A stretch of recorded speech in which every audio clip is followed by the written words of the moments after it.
Inaantok ka ba pagkatapos kumain? May sinasabi ang katawan mo. Kakakain mo lang ba? Tapos biglang antok ang sumalubong sa'yo? Yung tipong gusto mo na lang humiga, pumikit, at magsiesta kahit saglit. Marami ang nagsasabi normal lang yan, pero ang totoo, may mensahe ang katawan mo na hindi mo dapat baliwalain. Alam mo, madalas mangyari ito sa maraming tao at hindi ka nag-iisa. Sa kultura natin parang tanggap na, busog na ako kaya antok na. Pero teka, bakit nga ba ganun? May mga pagkakataon na nag-iiba ang reaksyon ng katawan pagkatapos kumain at maraming posibleng dahilan kung bakit. Baka napansin mo, pagkatapos ng masarap na tanghalian, biglang bumigat ang katawan mo, parang may batong nakapatong sa tiyan. O minsan, gusto mo na lang magpahinga sa sofa kahit alam mong tambak pa ang gagawin. Sa video na ito, pag-uusapan natin ang mga dahilan kung bakit nangyayari ang antok na yan at kung paano mo maiiwasan ang sobra-sobrang pagkaantok. Dahil kung madalas kang inaantok pagkatapos kumain, baka senyales na yan ng pre-diabetes. Kaya panoorin mo hanggang dulo dahil ang mga tips na ibabahagi ko ay siguradong makakatulong sa'yo. Bakit inaantok? Pagkatapos kumain. Kapag kumakain tayo, lalo na kung loaded ng kanin o matatamis, biglang tumataas ang asukal sa dugo. Ang sarap kumain, di ba? Pero pagkatapos parang gusto mo na lang humiga at magsiesta. Pagkatapos nito, gumagawa ang katawan ng insulin para pababain ang sugar level. Ang insulin, isipin mo na lang, parang susi na nagbubukas ng pinto para makapasok ang asukal sa cells, nagbibigay ng enerhiya sa ating mga katawan. Ang catch, minsan sobrang bilis ng pagtaas at pagbaba ng blood sugar na nagiging sanhi ng mga di kanais-nais na epekto. Kapag sobrang taas, bigla rin itong bumabagsak na nagdudulot ng pagkahilo at pagod. Ayon sa isang pag-aaral ng American Journal of Clinical Nutrition, mas madaling makaramdam ng pagod ang mga taong mahilig sa high glycemic foods tulad ng puting kanin at matatamis. Kaya ayun, bagsak ang energy at ang utak ang unang nakakadetect ng biglaang pagbaba ng asukal, kaya ka inaantok. Habang bagong kinakain ang mga ganitong uri ng pagkain, lalo nating pinadadali ang siklo na ito, nagiging sanhi ng cravings at pagkasira ng ating mga gawain. Kung hindi tayo magiging maingat, maaaring magpatuloy ang siklong ito at maging sanhi ng mas malalalang kondisyon sa hinaharap. Dagdag pa, maraming dugo ang napupunta sa tiyan para tumulong sa digestion. Parang nahihiraman ng lakas ang utak, kaya sluggish ang pakiramdam.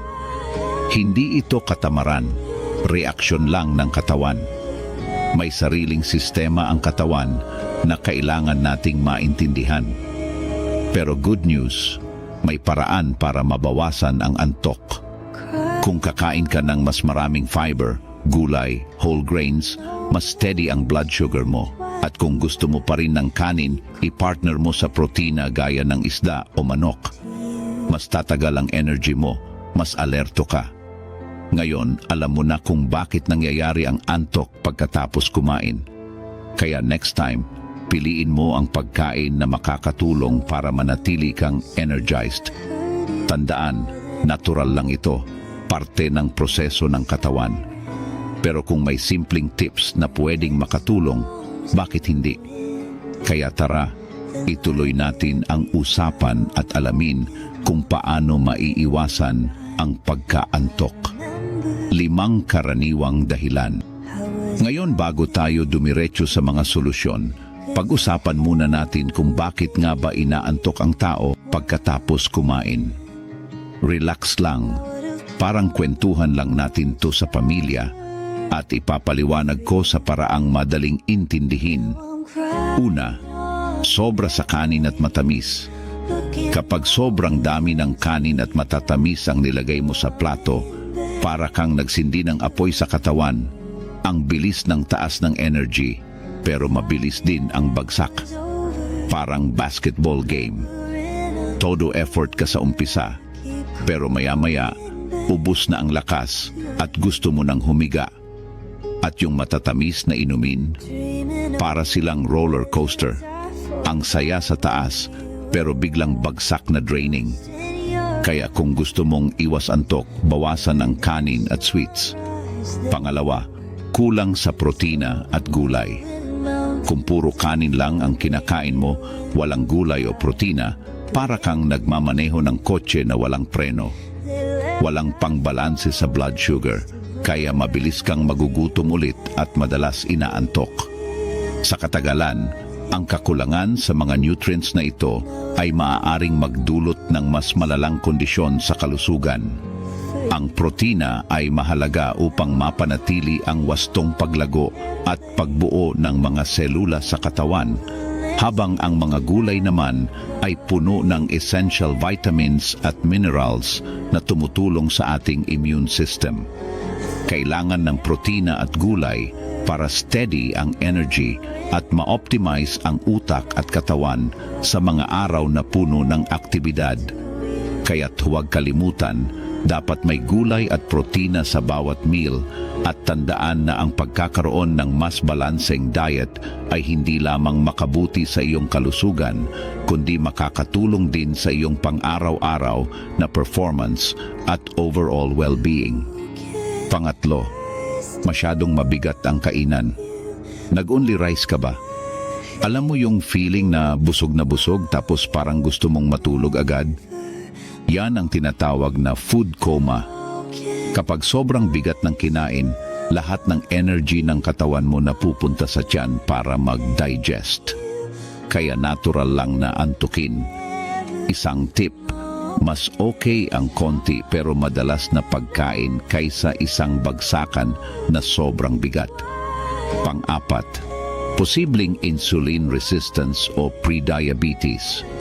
Kung araw-araw kang inaantok pagkatapos kumain, lalo na kung may lahi kayo ng diabetes, baka warning sign na yan. Ang insulin resistance, ibig sabihin hindi na masyadong nakikinig ang cells sa insulin, kaya mataas ang blood sugar. Ayon sa mga pag-aaral, madalas makaramdam ng pagod ang mga taong may ganitong kondisyon. Kaya kung palagi kang inaantok at may iba pang sintomas, mas mabuting magpatingin sa doktor. Tandaan, mas mabuti ang maagapan kaysa mahuli. Panglima, kulang sa tubig. Madalas akala natin gutom tayo pero uhaw lang pala.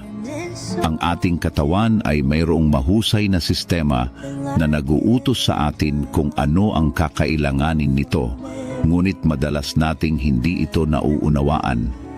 Kapag kulang sa tubig, bumabagal ang daloy ng dugo, kaya ramdam mo ang antok at kawalang gana. Ang tubig ay hindi lamang para sa hydration, ito rin ay mahalaga para sa iba't ibang proseso sa katawan, gaya ng pagtunaw ng pagkain, transportasyon ng nutrients, at pag-regulate ng temperatura. Kaya gawing habit ang pag-inom ng tubig buong araw, kahit na hindi mo ito labis na kailangan sa tingin mo. Magdala ka ng bote ng tubig saan ka man pumunta para siguradong hydrated ka, at subukan ding magsimula ng mga pagsasanay upang ma-increase ang iyong water intake, tulad ng pag-set ng alarm para uminom tuwing oras. Sa huli, simpleng adjustments lang sa pagkain at pag-inom, malaking tulong na para hindi ka laging inaantok pagkatapos kumain at mas mapanatili ang iyong focus at enerhiya. Kung nagustuhan mo ang video na ito, huwag kalimutang mag-subscribe at i-share sa mga kaibigan upang sabay-sabay tayong matuto at magtagumpay sa mga simpleng hakbang na ito. Narito ang ilang mga pagkain na madalas nakakaantok. Mag-ingat sa kombinasyong ito. Maraming puting kanin, soft drinks o matatamis na juice, fast food at dessert pagkatapos. Masarap, oo, pero siguradong aantukin ka. Alam mo, hindi lang ito basta comfort food. May dahilan kung bakit parang gusto mong matulog agad pagkatapos. Ang mga pagkaing ito ay loaded sa carbs at sugar, Kaya ang energy mo parang roller coaster, akyat saglit, tapos biglang bagsak. Kapag sobrang kanin ang kinain, nagiging mabigat ang katawan kasi todo focus ang tiyan sa digestion. Dahil dito, maaaring makaramdam ng pagkabagot at kawalang ganang gumawa ng iba pang aktibidades. Samantalang ang soft drinks at matatamis na juice, mabilis magbigay ng energy, ngunit mabilis ding magdulot ng sugar crash na nagiging sanhi ng matinding pagkapagod. Para kang binigyan ng instant battery na biglang na-drain, na nag-iiwan sa iyo ng pakiramdam ng pagkadismaya at pangangailangan ng karagdagang pagkain o inumin. Sa halip na mapanatili ang stable na antas ng enerhiya, nagiging pabagsak ang iyong katawan at mas mahirap nang bumalik sa dating sigla at aktibidad. At syempre, fast food. Oo, mabilis kainin, pero puno ng preservatives at unhealthy fats. Kaya ang katawan mo parang nagrereklamo. Sandali, kailangan ko munang mag-recover. Kada bite, ang sarap ay nauuwi sa pakiramdam ng bigat at kabiguan dahil ang mga pagkaing ito ay nakakatulong lamang sa panandaliang saya. Dessert? Tempting talaga. Cake, ice cream, panghimagas. Ang mga ito ay kumakatawan sa ating mga paboritong alaala, mga pagkakataon ng kasiyahan sa simpleng salo-salo. Pero madalas, sila rin ang dahilan kung bakit biglang nawawala ang sigla, na parang isang masayang selebrasyon na biglang nagiging isang nakakapagod na karanasan. Sa kabila ng ating pagnanais na tamasahin ang mga ito, kalakip nito ang pag-aalala sa ating kalusugan at kabutihan. At ito ang nag-uudyok sa atin na pag-isipan ang mga alternatibong masustansyang pagpipilian na mas makakatulong sa ating katawan. Sa ganitong paraan, hindi natin kailangang iwasan ang mga paborito natin. Ang maaari lang nating gawin ay baguhin ang perspektibo at ang ating pamamaraan sa pagkain. Pero huwag kang mag-alala. Hindi naman ibig sabihin na bawal na ang paborito mong pagkain. Ang sikreto ay balance. Dagdagan ng gulay at protina para steady ang energy at hindi ka agad antukin. Sa halip, mas magiging masaya ka sa piling ng mga masustansyang pagkain habang natutuklasan ang iba pang lasa na maaari mo ring mahalin. Kaya next time na mag-lunch or dinner ka, isipin mo, anong pagkain ang makakatulong para manatili akong gising at energized? Tandaan, mga kapamilya, enjoy lang, pero may konting disiplina. Ano ang dapat gawin? Ayusin ang pinggang Pinoy. Simple pero epektibo. Kalahati ng pinggan, gulay. Isang kapat, protina gaya ng isda, itlog, tokwa o manok. At isang kapat lang, kanin. Alam mo, hindi lang basta ayos-ayos sa plato yan. Kapag kalahati gulay, mas marami kang nutrients, fiber at vitamins. Parang mas maraming kulay, mas masaya ang katawan. At syempre, huwag kalimutan ang protina. Yan ang nagbibigay ng lakas at tumutulong mag-build ng muscles. Kung madalas kang pagod, baka diet lang ang kailangan mong i-adjust. Yung isang kapat na kanin, sapat na. Kasi kung sobra, nagiging sugar sa dugo at doon nagsisimula ang antok. Kaya balance lang.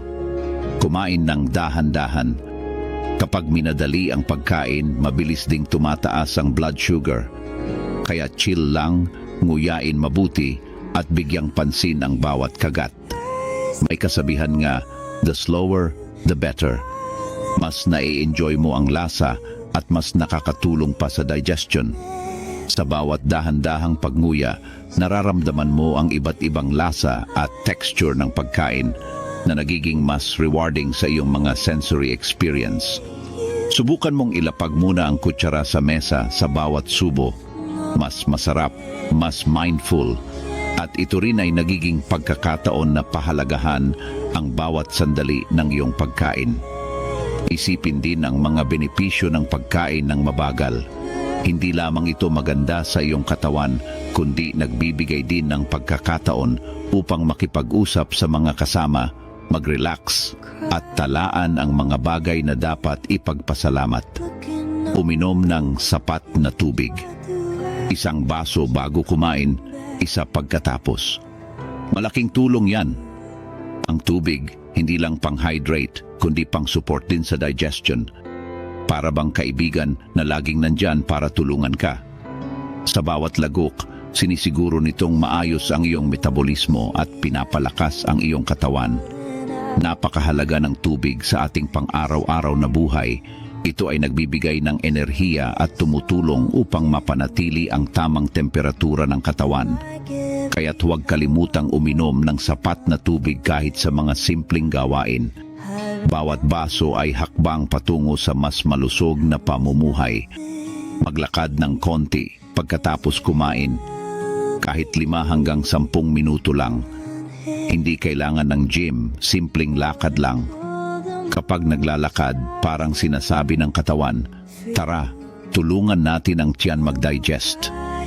Ang mga simpleng lakad na ito ay hindi lamang nakakatulong sa ating digestive system, kundi nagpo-promote din ng mas malusog na utak at emosyonal na kalusugan. Ang pakiramdam ng paggalaw at pagiging aktibo ay maaring magbigay ng boost sa iyong mood at magpa-release ng mga endorphins.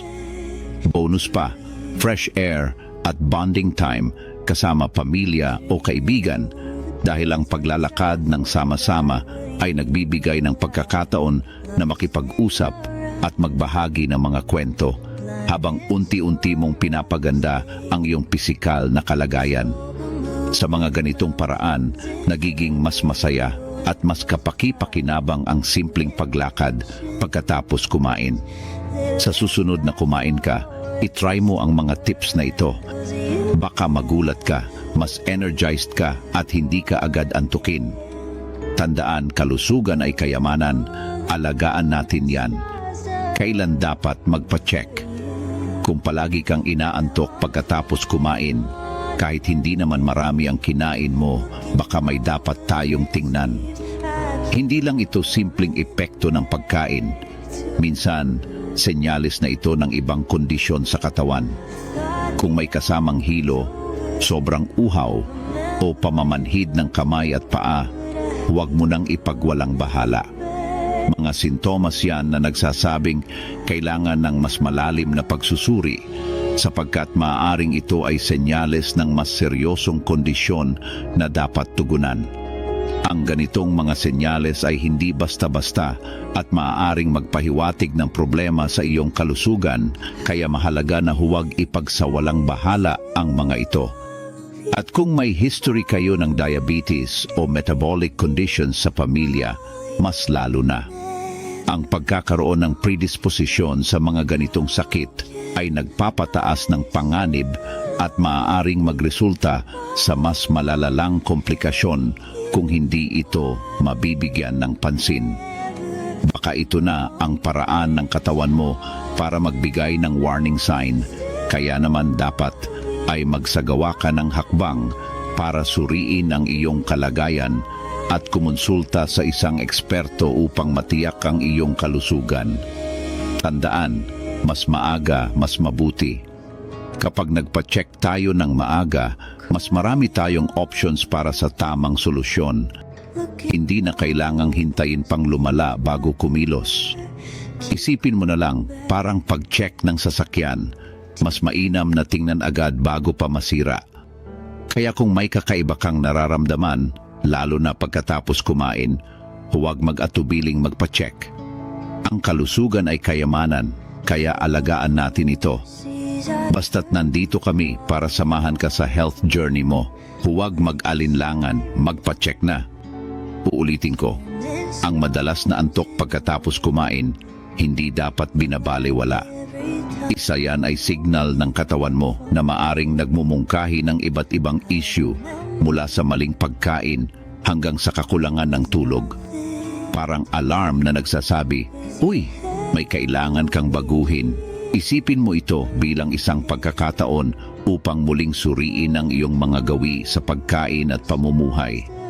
Suriin ang mga pagkain na ginagawa mo at tingnan kung may mga pagkaing nagpapabigat sa iyong katawan. Kaya huwag mo itong basta isantabi. Mahalagang makinig sa iyong katawan at gumawa ng mga hakbang upang mapabuti ang iyong kalusugan. Bakit nga ba inaantok tayo? Madalas dahil sa pagkaing mataas sa carbohydrates at sugars. Ang resulta, biglang taas ng blood sugar tapos biglang bagsak. Kaya mabilis tayong napapagod at nagiging antukin. Pero good news, may simpleng solusyon. Dagdagan ng prutas at gulay, bawasan ang processed foods at matatamis. Mas steady ang energy, mas kaunti ang crash sa kalagitnaan ng araw. Maliit na adjustment sa pagkain, malaking ginhawa sa araw-araw. Kaya sa susunod na kakain ka, isipin mo ang choices mo. Tandaan, ang tamang pagkain, hindi lang para sa katawan, kundi para rin sa energy at alertness mo. Sana nakatulong ang mga tips na ito sa iyo. Mga kapamilya, tandaan natin, ang antok pagkatapos kumain ay hindi lang simpleng busog effect. Minsan, senyales ito na kailangan nating baguhin ang ating lifestyle o bantayan ang ating kalusugan. Maliit na adjustment sa pagkain, tubig at galaw, malaking ginhawa sa araw-araw. Ang katawan natin, parang kaibigan din yan. Lagi tayong binibigyan ng signal kung may dapat ayusin. Pakinggan natin siya. Kung nakatulong sa iyo ang video na ito, huwag kalimutang i-like at i-share para makatulong din sa iba. At syempre, mag-subscribe ka na rin para lagi kang updated sa mga health tips na practical at madaling sundan. Sama-sama nating alagaan ang kalusugan dahil ang kalusugan ay kayamanan. Hanggang sa muli mga kapamilya, alagaan ang sarili at kumain ng tama. Salamat sa panonood.